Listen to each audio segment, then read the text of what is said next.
ডিএমদের বলছে চাকরি আমার হাতে। কিসের হাতে? আপনার চাকরি কদিন থাকবে? 26-এর পর তো এই গভর্নমেন্টই থাকবে না, সেন্ট্রাল গভর্নমেন্ট। এখন থেকে আপনাদের বলছি, ভালো করে খোঁজ রাখুন। অনেক ঘটনা ঘটে গেছে ইতিমধ্যে, আমরা কিন্তু এখনো মুখ খুলিনি।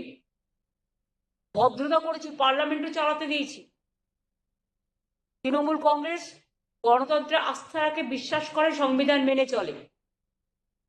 কিন্তু কেউ যদি মনে করে গায়ের জোরে সংসদীয় রাজনীতি থেকে শুরু করে, পরিষদীয় রাজনীতি থেকে শুরু করে মানুষের অধিকার কেড়ে নিয়ে,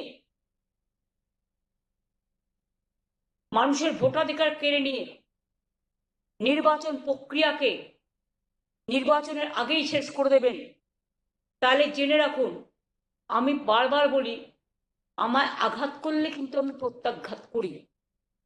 ইন্ডিয়া এই ডেমোক্রেটিক সেট আপ আর ডেমোক্রেটিক কালচার নিয়ে দরকার হলে ওয়ার্ল্ড ওয়াইড আমি প্রচার করব। যদিও আমি দেশের বিরুদ্ধে নয়, দেশকে আমি ভালোবাসি, I am proud of our country. কিন্তু এই যে একটা government, one party one rule, one party one nation, one party one Tughlaqi commission, এটা যেটা চলছে, অ্যাডভার্টাইজমেন্ট দিচ্ছে চ্যানেলে কি, for free and fair election commission is working. We want that everybody should cast their vote. একদিকে টাকা খরচ করে জনগণের তুগলকি কমিশন প্রচার করছেন, আর অন্যদিকে গণতান্ত্রিক অধিকার হরণ করছেন।